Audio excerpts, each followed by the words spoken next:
नमस्कार, मी पूजा खोत महाराष्ट्र न्यूज मध्ये तुमच्या सर्वांचं मनापासून स्वागत करते।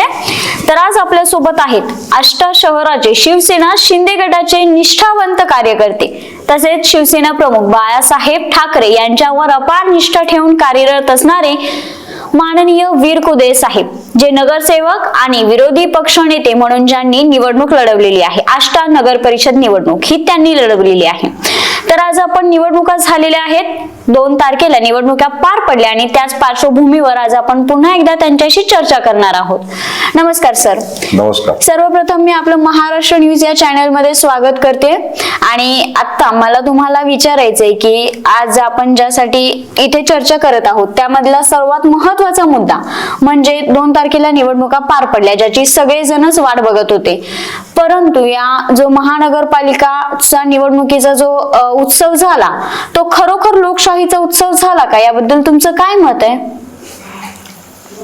महाराष्ट्रात झालेल्या नगरपालिका निवडणुका आष्ट्यासहित ह्या ज्या निवडणुका झाल्या, तुम्ही जो म्हणतो लोकशाहीचा उत्सव झाला, लोकशाहीचा दिवसा मुडदा पाडण्याचं काम या निवडणूक प्रक्रियेमध्ये झालेलं आहे।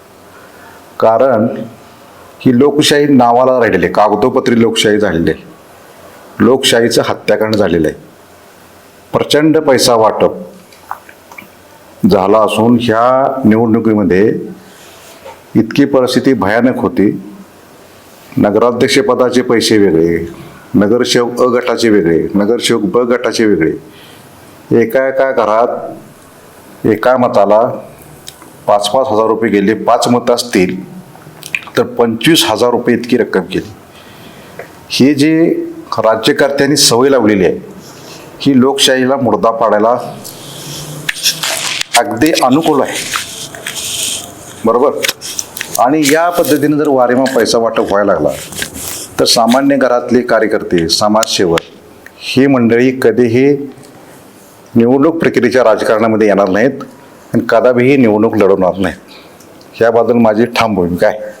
तुम्ही जसं आता म्हटलं की मुडदा पाडण्याचं काम झालेलं आहे लोकशाहीचं, असं तुम्हाला काय वाटतंय? म्हणजे हा उत्सव जो होता तो लोकशाहीचा झाला की नाही झाला? लोकशाहीचा उत्सव मानतच नाही मी, कारण भारत देश स्वतंत्र झाला 1947 झाली। त्या दिवसापासून हळूहळू लोकशाहीचे मारेकरी मोठे मोठे तयार झालेले आहेत। ते प्रत्येक राजकीय पक्षात आहेत। म्हणजे मतदारांना गुलाम कसं करायचं, त्यांना स्वाभिमान शून्य कसं करायचं, ही मोहीम गेली 47 सालापासून, स्वातंत्र्योत्तर म्हणजे त्यानंतरही चालू आहे। त्याचे तीव्र पडसाद आत्ता या काही दिवसात उमटलेत। कारण पैसा फेको तमाशा दाखव ही राज्यकर्त्यांची, सर्वच पक्षातील राज्यकर्त्यांची भूमिका झालेली आहे। दुसरा मुद्दा असा आहे, म्हणजे मी आष्टा नगरपालिकेची निवडणूक लढवली, या शहरात महिला कधीही धाब्यावरती जेवायला गेल्या नव्हत्या। ही प्रथा पाडली गेली, हे अतिशय घातक आहे। पैसे वाटप समजू शकतो, अति प्रतिकूल परिस्थिती लोक घेतात, ते सवय लागले।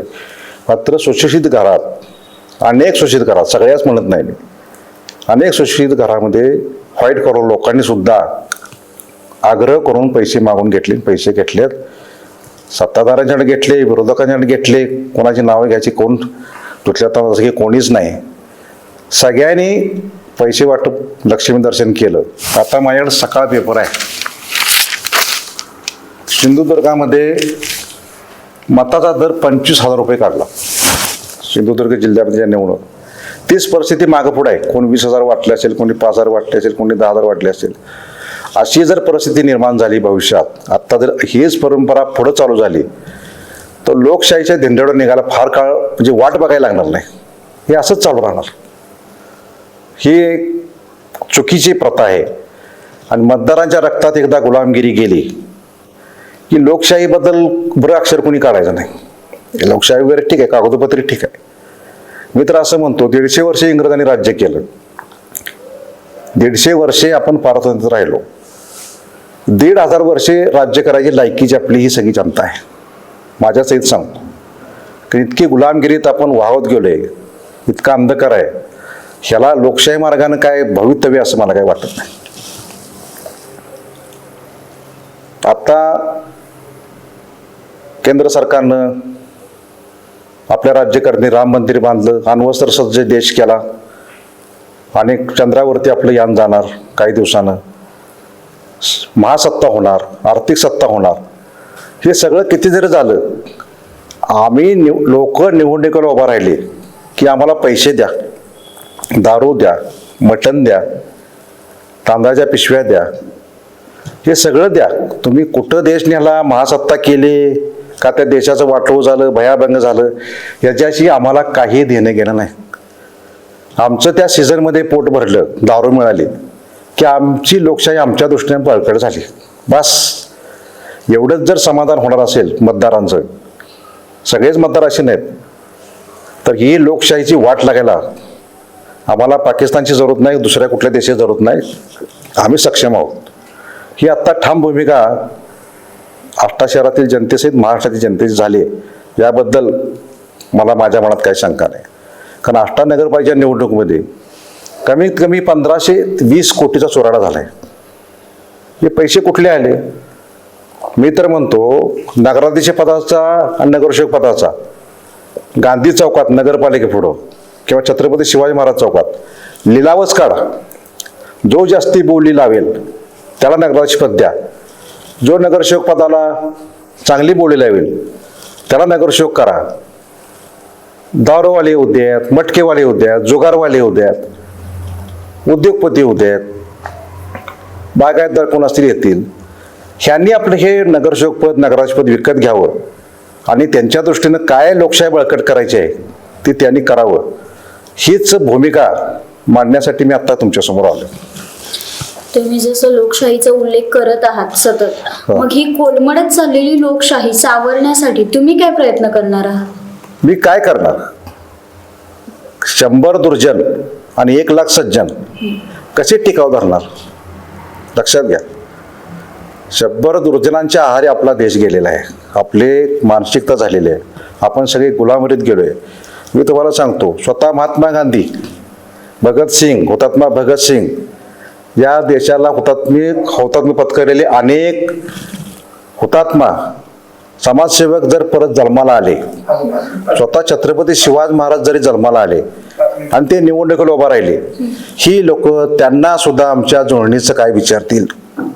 त्यांना सुद्धा दारू मागतील, त्यांना मटण मागतील, त्यांना पैसे मागतील, त्यांना सुद्धा ते सोडणार नाहीत. अशी सगळी जनता झालेली आहे. त्यामुळं हे लोकशाहीचा उत्सव बित्सव हे कागदोपत्री ठीक आहे. लोकशाहीचा मुर्दा या महाराष्ट्रात काल नगरपालिका निवडणुकीच्या माध्यमातून पडलेला आहे. 25-25 हजार रुपये, 5-5 हजार रुपये घेऊन जर काही लोक मतदान करणार असतील, कशाला लोकशाही राहते हो? लोकशाहीचा दिवसा ढवळ्या मुर्दा पडायला आम्ही सगळे सक्षम आहोत. आता 2 तारखेच्या निवडणुकांचा निकाल हा 3 तारखेला लागणार हे जग जाहीर होतं, परंतु लास्ट मुमेंटला ते असं झालं की निकाल 21 तारखेवर ढकलण्यात आला. याबद्दल तुमचं काय मत आहे? सगळीकडे संशयाचं वातावरण आहे. कारण ही असेंब्लीची, लोकसभेची, विधानसभेची निवडणूक नाही. समजा विदर्भातल्या एखाद्या नगरपालिकेचा निवडणूक जाहीर केला आज किंवा आष्ट्याचा केला, तर त्याचे परिणाम काय त्या विदर्भात, नागपुरात, मुंबईत कुठल्याही प्रांतामध्ये पडतील असं मला वाटत नाही. संपूर्ण म्हणजे माझ्या तरी सगळ्या नगरसेवक पदाचे जे काय निवडणुकीला उभा राहतात महाराष्ट्रात किंवा या आष्टा शहरामध्ये, तिकडं राज्यकर्त्यामध्ये संशयाचं वातावरण झाले. कोर्टानं काही निकाल द्यायचा आणि हे द्यायचं, आपण आहार द्यायचं. सुप्रीम कोर्टानं, हायकोर्टानं सुप्रीम कोर्टानं हा देश चालवावा. कशाला घेताय निवडणुका? कशाला प्रक्रिया करताय? ह्या भानगडीतच पडू नये असं माझं मत आहे. कारण कोणी याचं कोर्टात 2 वेळचा अर्ज खरडून द्यायचा आणि ती सगळी प्रक्रिया ढासळून त्याचा फार बोजवार उडवायचा, हे जर न्यायालय करत असेल तर न्यायालयानेच हा देश चालवावा. कशाला पाहिजे? आणि मी तर म्हणतो हा देश एक 5-10 वर्षे लष्कराच्या ताब्यात द्यावा. कारण शिस्त नाही. हा देश नुसता उकरणं नाही, उद्ध्वस्त उकरणं झालेला आहे. इथं महात्मा गांधी परत जन्माला आले, स्वातंत्र्य सावरकर आलेले, डॉक्टर बाबासाहेब आंबेडकर आले, या देशातले भगतसिंग परत जन्माला आले, तरी सुद्धा हा देश सुधारणार नाही. आपल्याला रक्तात गुलामगिरी नसानसात भरलेले आहे. अणुरेणू सगळे आमचे गुलामगिरीचे निर्माण झालेले आहेत आणि त्यामुळं याला वाचवायला परमेश्वरानंच काहीतरी निर्णय घ्यावा हीच माझी शिवचरणी प्रार्थना आहे. माफ खर्चाबद्दलचे बोलला होतात, मग त्या निवडणुकीत तुमचा एकूण खर्च किती झाला होता? माझ्या शिवसेनेच्या धनुष्यबाणावरती मी निवडणूक लढवली. माझ्या निवडणुकीचा खर्च सगळा जगजाहीर आहे. मी पुस्तिका काढली, या पुस्तिकेचा प्रिंटिंगचा खर्च, रिक्षाचा काही असेल तो खर्च, निवडणुकीसाठी म्हणजे अर्ज दाखल केला त्याचे 500 रुपये, NOC काढल्या त्याचे 200 रुपये, नोटरीसाठी 1000 रुपये गेले असतील. या व्यतिरिक्त मी पोलिंग बूथवर बसलेल्या माझ्या निष्ठावंत कार्यकर्त्यांनी तिथं 1 रुपयासुद्धा माझा घेतला नाही. मी कुणाला चहासुद्धा दिला नाही, जेवण नाही, दारू ती लांबचीच बात, आणि माझ्याकडे कोणी अपेक्षाही केली नाही.